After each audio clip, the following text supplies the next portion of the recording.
Assalamu alaikum.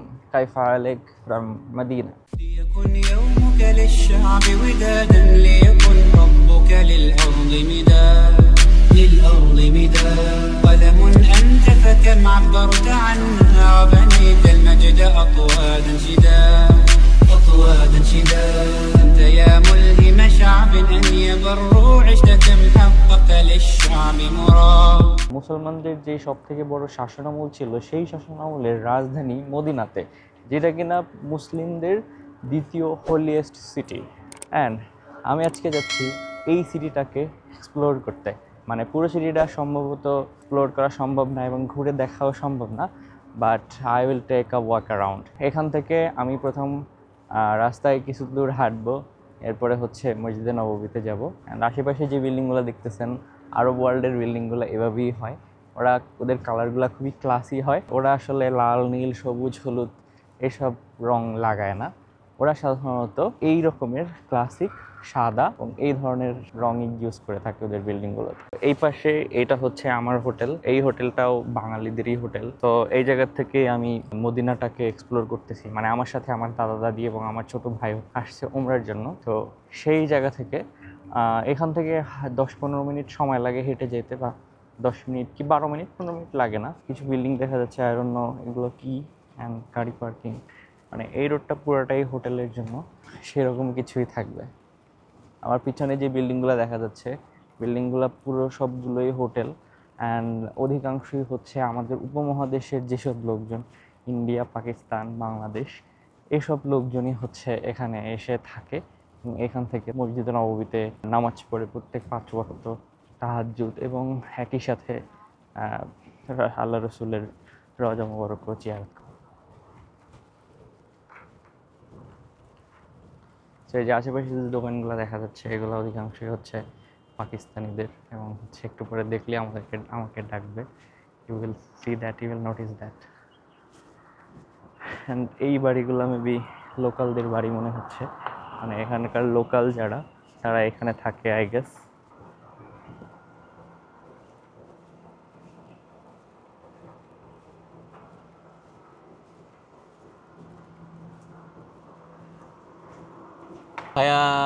What's your name now? Name? Jiyafsha. He's offering me to go to মসজিদে নববী। মসজিদে নববীতে যাওয়ার জন্য সে আমাকে গাড়ি অফার করতেছে। থ্যাংক ইউ, শুকরান। But I will walk. So এটা হচ্ছে উম্মাহ ব্রাদারহুড। মানে উম্মাহ ব্রাদারহুড বলবো সেটা না, বাট হচ্ছে এখান থেকে যখনই আপনি যাবেন কেউ না কেউ আপনাকে হেল্প করতে আসবে। আমাকে এখনও পাকিস্তানি কেউ দেখে না, দেখলে এসে কথা বলা শুরু করবে বা এটা ওটা খেতে ডাকবে। তো ওদের আন্তরিকতাটাই অন্য লেভেলের। এখান থেকে দূরে কিছু পাহাড় দেখা যাচ্ছে, আর অন্য পাহাড়গুলোর নাম কি। অ্যান্ড এই যে সব অ্যারাবিকে লেখা, আমি আসলে কিছুই পড়তে পারতেছি না। সো এখানে অনেকগুলো কবুতর থাকে। অ্যান্ড এইখানে একটা তুর্কি মসজিদ আছে। তুরস্ক বা হচ্ছে যে মুসলমানদের শাসনামল যখন তুর্কিদের হাতে ছিল মুসলমানদের শাসনভার, তখন হচ্ছে তারা এইখানে কিছু মসজিদ তৈরি করে দিয়ে গেছিল। সো এইটাকে বলে তুর্কি মসজিদ।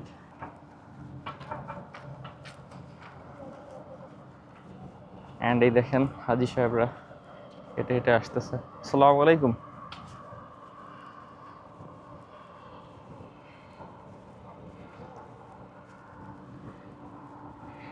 এই যে এখানে সৌদি আরবের পতাকাটা উঠতেছে। যদিও আমি এটার হচ্ছে জানি না, হিস্ট্রি জানি না, বাট এখানে কিছু না কিছু একটা ছিল হিস্ট্রিক্যাল প্লেস, বাট আমি এটার হিস্ট্রি আসলে জানি না। But structure looks different. Let's go যে এটার ভিতরে কি আছে। সো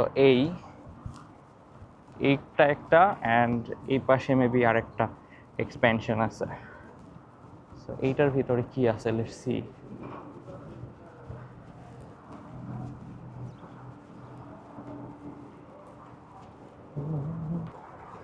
আসসালামু আলাইকুম। পাকিস্তানি ভাইজান? या बांग्लादेश from? Yeah. वैसे क्या नाम है या इस मस्जिद का नाम क्या है? ये तुर्की है तुर्की। थैंक यू, अस्सलाम वालेकुम। या অ্যাজ এ সাইট দ্যাট এটা হচ্ছে যে তুর্কি মসজিদ, হ্যাঁ এটার হিস্ট্রি হয়তো জানা না পাকিস্তানিরা।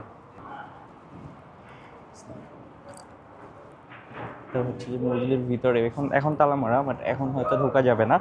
সো এটা হচ্ছে যে এখন বন্ধ করে রাখা আছে ওই জন্য। যে আরও কিছু হাজি সাহেবরা বসে আছে, আই গেস আমাকে দেখলেই কিছু একটা জিজ্ঞেস করবে। আসসালামু আলাইকুম। كيف حالك؟ No Arabic. I only understand English. Bengali. Bengali.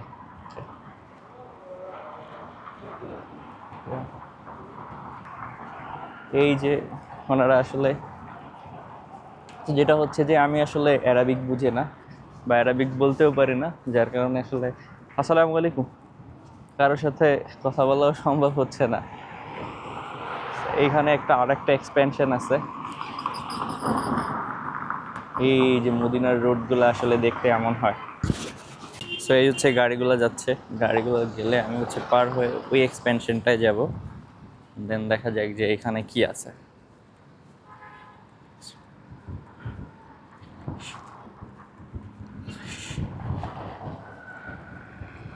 এই হচ্ছে আরেকটা, এখানে ছায়া আছে বেশ, যার কারণে আমাকে হয়তো দেখা যাচ্ছে না কালো মানুষ বলে। এই যে মসজিদ, এইখানে নামাজ হয়, ওই মসজিদটা এখন আর নামাজ হয় না, এখানে হয়। আমি এটার ভিতরে এখন আর ঢুকবো না, বাট হচ্ছে জাস্ট দেখায় গেলাম। That's it. এই যে কিছু কাশফুল ফুটে আছে, দিস ইজ রেয়ার। ওই যে দূরে আরও কিছু পাহাড় দেখা যাচ্ছে এবং হচ্ছে এখানে আরেকটা হোটেলের টাইপের কিছু একটা দেখা যাচ্ছে। অ্যান্ড মানে আরেকটা জিনিস লক্ষ্য করলাম যে এই দেশে কোনো বাইক নাই, পুরাটাই হচ্ছে হয় গাড়ি না হয় বাস। সো বাইকারদের আসলে কোনো নাই, জায়গা নাই এখানে। মানে ওদের ওদের ওদের রাস্তাগুলো এত ভালো, এখানে যদি আমাদের বাইকাররা এই রাস্তা পাইতো নর্মালি 150-এ অলওয়েজ চালাইতো এবং ওদের খুবই খুশি হইতো। তা আমি যে রাস্তাটা পার হব সেই রাস্তা পার হওয়ার সুযোগ পাচ্ছি না। বাট এই সামনে ভালো একটা গার্ডেন টাইপের ছিল, মানে গাছ লাগানো ছিল। ওই যে দূরে কিছু পাহাড়ের মতো দেখা যাচ্ছে, মানে এখান থেকে আমার ক্যামেরায় আমি আর বেশি জুম করতে পারতেছি না, যার কারণে দেখাতে পারতেছি না।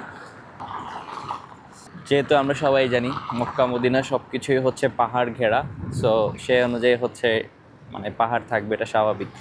এই পাশে কিছু কাশফুলের মতো ফুটে আছে, আমি ওই পাশে যেতে পারতেছি না গাড়ির কারণে, না হয় যেতাম অবশ্যই। আবার এটাও হতে পারে যে আমি যদি এখান থেকে রাস্তাটা ক্রস করি, যে ওদের দেশের আইন তো অনেক স্ট্রিক্ট, সো আমি যদি ক্রস করি তো কোনো যদি ঝামেলায় পড়ে যাই, সো বিদেশে ঝামেলায় পড়াটা আসলে অনেক বড় ঝামেলা, এটাকে মিট করা সম্ভব না। এই যে এখানে প্রচুর কবুতর আছে, অ্যান্ড কবুতরগুলা সারাক্ষণ উড়ে বেড়ায়।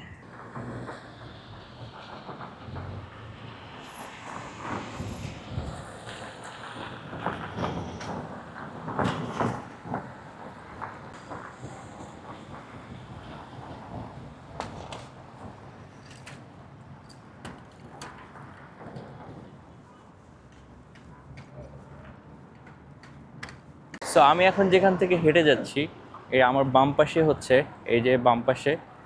প্রিন্স মোহাম্মদ বিন সালমান গ্লোবাল ক্যালিগ্রাফি সেন্টার।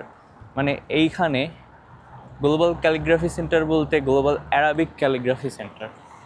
এইখানে হচ্ছে যে অ্যারাবিক লেখা বা অ্যারাবিক অক্ষরগুলো কত সুন্দরভাবে ফুটিয়ে তোলা যায় বা কতভাবে লেখা যায়, আর্ট করা যায়, সেটা এখানে দেখানো হয় বা এখানে শেখানো হয় আই গেস। মানে আমার খুব বেশি আইডিয়া নাই, বাট আই গেস শেখানো হয়।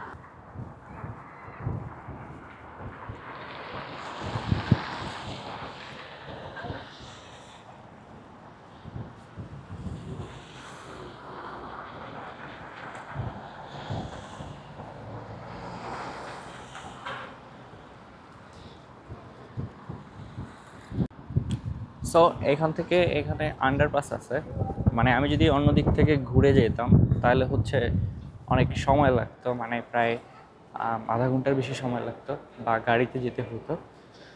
বাট এখান থেকে গেলে আমার সেটা 10-15 মিনিটে কভার হয়ে যাচ্ছে। এই হচ্ছে underpass.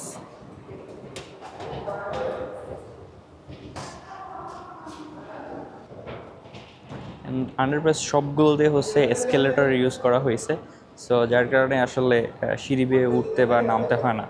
In case of emergency যদি হয় তাহলে হচ্ছে যে সিঁড়ি বেয়ে ওঠা যায় এবং নামা যায়। অ্যান্ড এইখানে হচ্ছে আন্ডারপাসের ভিতরে কিছু মার্কেট আছে কেনাকাটা করার জন্য, অনেক মানুষ কেনাকাটা করে। এই যে ছোটদের বাচ্চা আছে। আসসালামু আলাইকুম।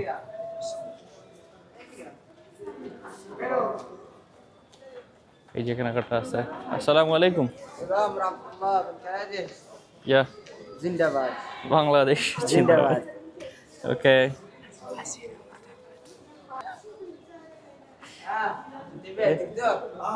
Sorry, no no YouTube. Sorry, no problem, got it, okay, got it. এই যে বাঙালি ভাই, বাঙালি। কি নাম আপনার? কি নাম? মিরাজ হোসেন। আপনার বাসা কোথায় বাংলাদেশে? চাঁদপুরে। মাশাআল্লাহ। এই দোকানে আছেন নাকি? ইনশাল্লাহ আসবে।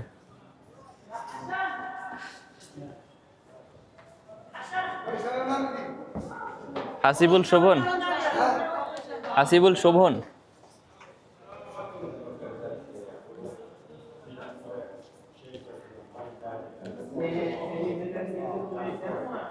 সো অ্যাজ যে ওরা হচ্ছে যে ক্যামেরা দেখলে খুবই কিউরিয়াস হয়ে যায়, দেশে এসে কথা বললো যে বাংলাদেশ জিন্দাবাদ বললো, অ্যান্ড আরও একটা ওয়ার্ড বললো।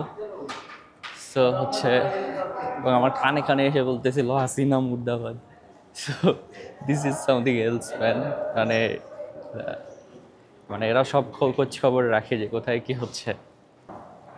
এই যে আন্ডারপাস থেকে বের হওয়ার সময় চলে আসছে, এখান থেকে বের হয়ে যাব এখন। এরপরে হচ্ছে যে সামনেই হচ্ছে মসজিদ নববী।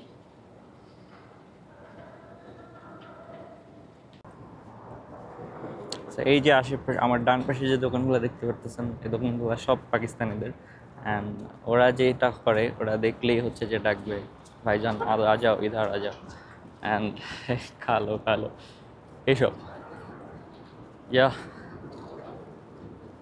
আসসালামু আলাইকুম। আসসালামু আলাইকুম। পাকিস্তানি?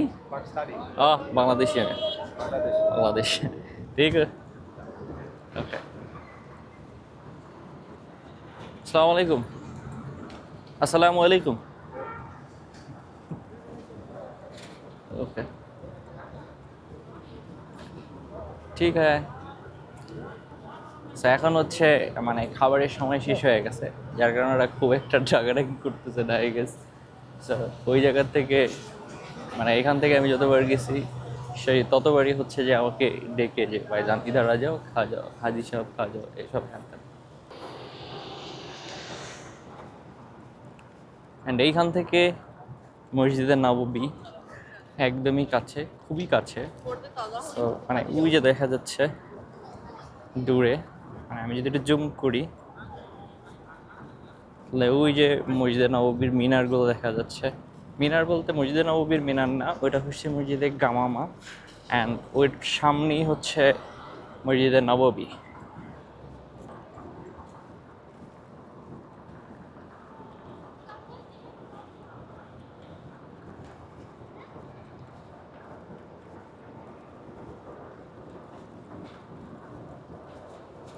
এখানে যে সাইকেলগুলো রাখা আছে, মানে যদি একটা অ্যাপ ইনস্টল করে দেন হচ্ছে এখান থেকে সাইকেলগুলো ভাড়া নিয়ে চালানো যায়।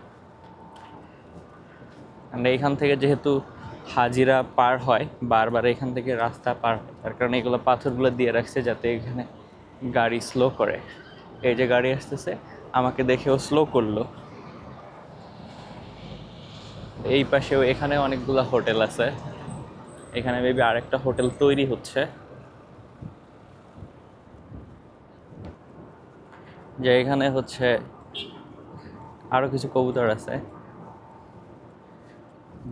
বাই দ্য ওয়ে মদিনায় অনেক বেশি বিড়াল আছে, ওদেরকে আমি এখন দেখতে পাচ্ছি না। সকালে যখন ফজরের নামাজ পড়তে যাচ্ছিলাম মসজিদে নববীতে, তখন হচ্ছে মিনিমাম এক এক জায়গায় 15-20টা করে বিড়াল তাড়ানো ছিল। মানে প্রচুর বিড়াল আছে এখানে। এখানে হচ্ছে রেস্টুরেন্টগুলো আছে, এখানে বাঙালিরা অনেকেই কাজ করে। এই জায়গার থেকে সিম কেনা যায়। আমি আমার সিমটা এখান থেকে কিনেছিলাম STC, 40 রিয়ালে 5 GB প্লাস 1 ঘন্টা দেয় 15 দিনের জন্য। 1 ঘন্টা বলতে 60 মিনিট কথা বলার জন্য। এখানে পরিষ্কারের কাজ চলতেছে।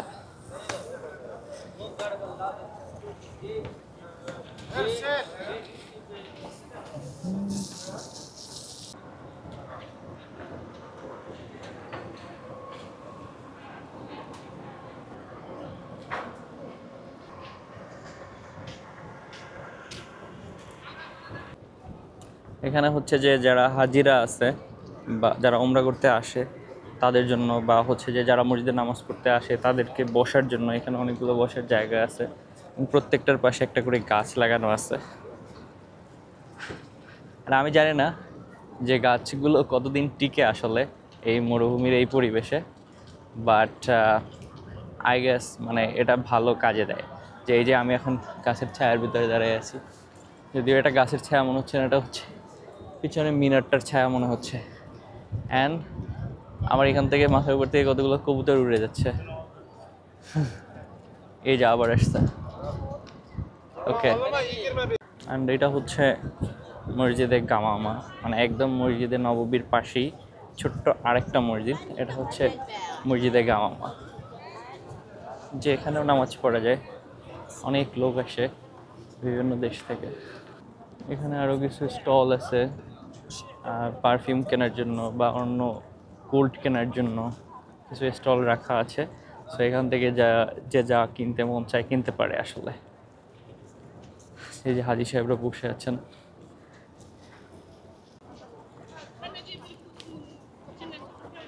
এই হচ্ছে মসজিদে নববী কম্পাউন্ড, এখান থেকে শুরু। অ্যান্ড এই জায়গার থেকেই আমি ঢুকবো। অ্যান্ড এই যে উপরে যে ছাউনিগুলোর মতো দেখা যাচ্ছে, এই ছাউনিগুলো হচ্ছে অফ করা যায়। মানে যখন সন্ধ্যা হয়, যখন আর রোদ থাকে না, তখন এগুলো অফ করে দেওয়া হয়। আবার হচ্ছে যখন রোদ উঠে তখন এগুলো হচ্ছে খুলে দেওয়া হয়। এই গেটটা হচ্ছে 310। অ্যান্ড এখান থেকে ঢুকে সোজা যদি আমি চলে যাই তাহলে হচ্ছে সেটা দাঁড়াবে জান্নাতুল বাকি। বাট এইদিকে হচ্ছে মূল মসজিদ। এই মসজিদের মাঠেও প্রচুর, একদম 1 ইঞ্চিও খালি থাকে না। আচ্ছা, আমি যদি এখানে 1 মিনিট লেট করি বা হচ্ছে নামাজ পড়তে আসতেই লেট করি, তাহলে হচ্ছে যে জায়গা পাওয়াটা খুব কঠিন হয়ে যাবে। মানে এই যে পুরো বড় মাঠ দেখা যাচ্ছে, যে মাঠের 1 ইঞ্চিও ফাঁকা থাকে না যখন হচ্ছে নামাজ শুরু হয়। সালাহ, নামাজ ফার্সি শব্দ, সালাহ হচ্ছে আরবি শব্দ।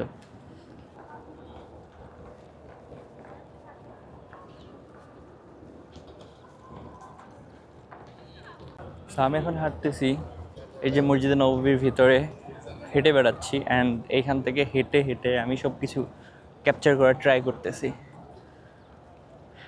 অ্যান্ড আরেকটা জিনিস দেখাই, এই যে আমার পিছনে ছোট্ট একটা বিল্ডিংয়ের মতো দেখা যাচ্ছে, এটা হচ্ছে টয়লেট। অ্যান্ড নিচে হচ্ছে যে গাড়ি পার্কিংও আছে। এরকমের আরও অনেকগুলো টয়লেট আছে। বাট যেইটা হচ্ছে আমি যেটা জেনে আশ্চর্য হলাম সেটা হচ্ছে যে এই টয়লেটগুলো আসলে মানে এতটুকু না, এর ভিতরে নিচে আন্ডারগ্রাউন্ডে আরও 3-4টা ফ্লোর আছে এবং সেখানে গাড়ি পার্কিংও হয় এবং ওয়াশরুমও আছে। ওই যে সোজা ছোট্ট করে সবুজ গম্বুজটা দেখা যাচ্ছে, সবুজ যে গম্বুজটা দেখা যাচ্ছে, ওইখানে হচ্ছে যে রাসূলুল্লাহ সাল্লাল্লাহু আলাইহি ওয়াসাল্লামের রওজা, পবিত্র রওজা মুবারক।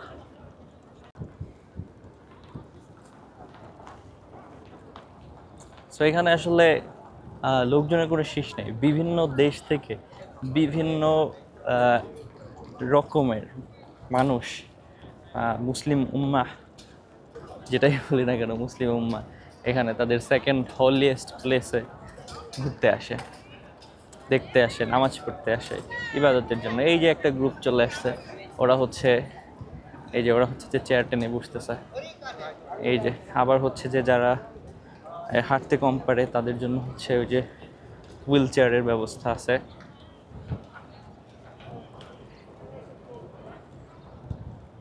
মানে কারো আসলে কোনো সমস্যা হওয়ার কথা না। অ্যান্ড আমি যদি রাসূলুল্লাহ সাল্লাল্লাহু আলাইহি সাল্লামের রওজায় সালাম দিতে যাই তাহলে হচ্ছে যে আমাকে এই পাশ থেকে ঢুকতে হবে, বাট আমি ওইটা এখন যাব না, আমি পরে ক্যাপচার করে ভিডিওর সাথে অ্যাটাচ করে দেব। এই ফিলিংটা এইখানের ভিতরে ঢুকলে একটা অন্যরকমের ফিল আসে বা একটা আবেগ কাজ করে, যে এই মসজিদটা আসলে প্রতিষ্ঠা করছিলেন আমাদের রাসূলুল্লাহ সাল্লাল্লাহু আলাইহি ওয়াসাল্লাম, আল্লাহ রাসূল এটাকে প্রতিষ্ঠা করেছিলেন। অ্যান্ড সেখান থেকে এখন পর্যন্ত হয়ে আসছে। 4 খলিফা হযরত ওমর, আবু বকর, হযরত উসমান, হযরত আলী সবাই এখানে নামাজ পড়তেন, সাহাবারা সবাই এখানে নামাজ পড়তেন, রাসূলুল্লাহ সাল্লাল্লাহু আলাইহি ওয়াসাল্লাম ইমামতি করতেন। এই মসজিদটা আসলে ওই আবেগ কাজ করে। অ্যান্ড আই গেস আপনারা গেস করতে পারতেছেন যে আমি আসলে ঠিক কোন জায়গায় এসে পৌঁছাইছি। যে এইখান থেকে একদম কাছে, আমি এখন ক্যামেরাটা ঘোরাবো, এই যে সবুজ গম্বুজটা দেখা যাচ্ছে, সবুজ গম্বুজের নিচে হচ্ছে আল্লাহ রাসূলের রওজা মুবারক, পবিত্র রওজা মুবারক। আমি যদি এখান থেকে কাছে যাই দেন হচ্ছে এই যে জুম করি, এই যে সবুজ গম্বুজটা দেখা যাচ্ছে, সবুজ গম্বুজটা দেখা যাচ্ছে, এইখান থেকে একদম সরাসরি নিচে হযরত আবু বকর রাদিয়াল্লাহু তাআলা আনহু, হযরত ওমর রাদিয়াল্লাহু তাআলা আনহু এবং রাসূলুল্লাহ সাল্লাল্লাহু আলাইহি ওয়াসাল্লাম আমাদের রওজা মুবারক এখানে আছে। এখানে ওই যে পরিষ্কার করার কাজ চলতেছে। অ্যান্ড এইখানে আসাটা প্রত্যেকটা মুসলিমের জন্য কতটা যে আবেগের সেটা আসলে একজন মুসলিমই এক্সপ্লেন করতে পারবে।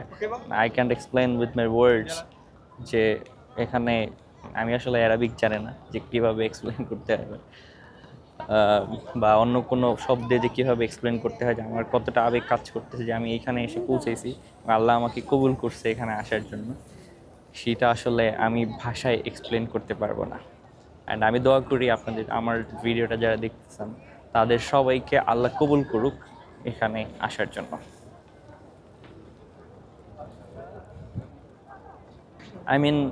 আমি আরও কাছে যাইতে পারি, যদিও একেবারে মানে রোজার একেবারে কাছে গিয়ে যে সালাম করব সেই সুযোগ নাই, মানে আটকানো থাকে।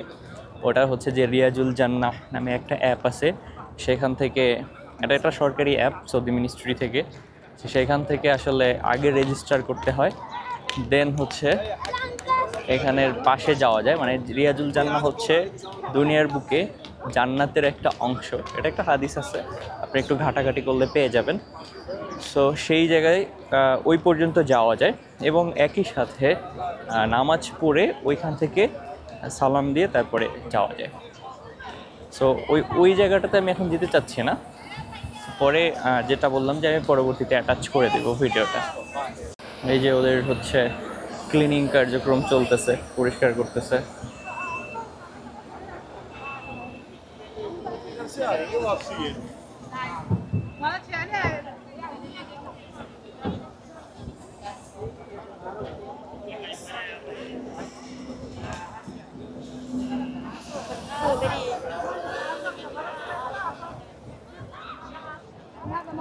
পুলিশ আছে নিরাপত্তার জন্য, তারাও এটা দেখতেছেন।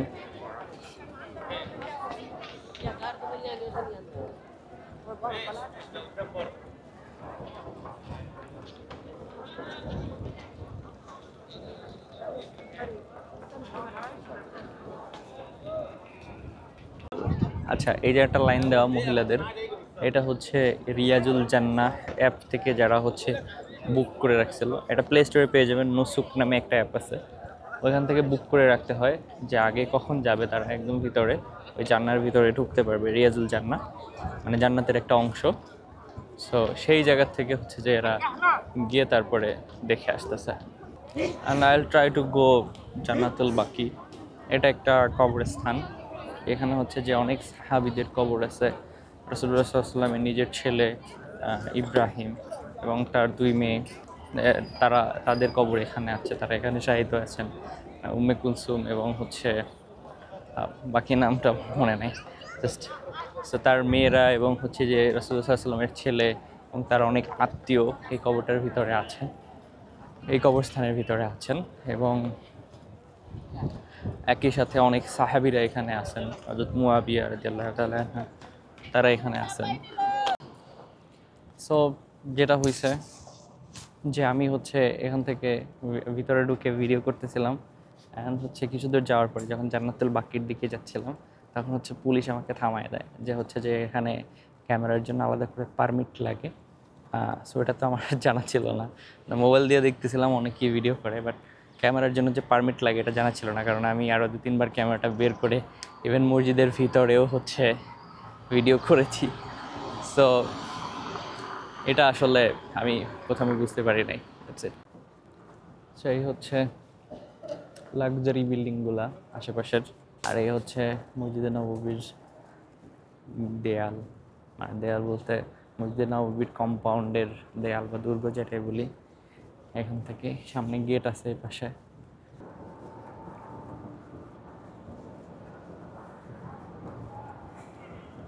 সো যেই ঝামেলাটা হয়েছে যে আমি আসলে জানতাম না যে ভিতরে ক্যামেরা নেওয়া নিষিদ্ধ বা ক্যামেরা নিলে পারমিট লাগে, বাট হচ্ছে আমার তো কোনো পারমিট নেই বা আমি জানতামই না যে পারমিট নেওয়া লাগে। আমি দেখছিলাম যে হচ্ছে যে কিছু লোক না, অনেক লোকই হচ্ছে মোবাইল দিয়ে ভিডিও করতেছে, এবং আমি নিজেও হচ্ছে ক্যামেরাটা নিয়ে এর আগে ইভেন মসজিদের ভিতরেও ভিডিও করেছি, বাট তখন কেউ কিছু বলে না। মাত্র একজন পুলিশ এসে আমাকে থামায়া দেয় এবং সে বলে যে কি করতেছো তুমি? আমি বললাম যে ভিডিও করতেছি। আর বলতেছে যে ভিডিও করাতে ভিতরে নিষেধ। এখন ও আবার ইংরেজি বুঝতেছিল না, সো পাশ থেকে একজন পাকিস্তানি ভাইকে ডাকলো যে আমি উর্দু বুঝি কিনা, সে হচ্ছে যে আমাকে বুঝাই দিল যে এখানে আসলে পারমিট লাগে। সেই জিনিসটা আসলে আমার জানা ছিল না, যার কারণে আমি ভিতরে একদম জান্নাতুল বাকির ওই দিকে যেতে চাচ্ছিলাম, বাট এখন যাওয়া সম্ভব না, এই জন্য আমি আর যেতে পারি নাই। That's it. সো এই ছিল মদিনায় ওয়াকিং ট্যুর, অ্যান্ড দেখা হচ্ছে পরের ভিডিওতে। এখন আমি হচ্ছে যে এখান থেকে হোটেলে যাব, হোটেলে গিয়ে রেস্ট করব, দেন হচ্ছে যে জোহরের নামাজ পড়তে আবার এখানে আসবো। দেখা হচ্ছে পরের ভিডিওতে। আল্লাহ হাফেজ।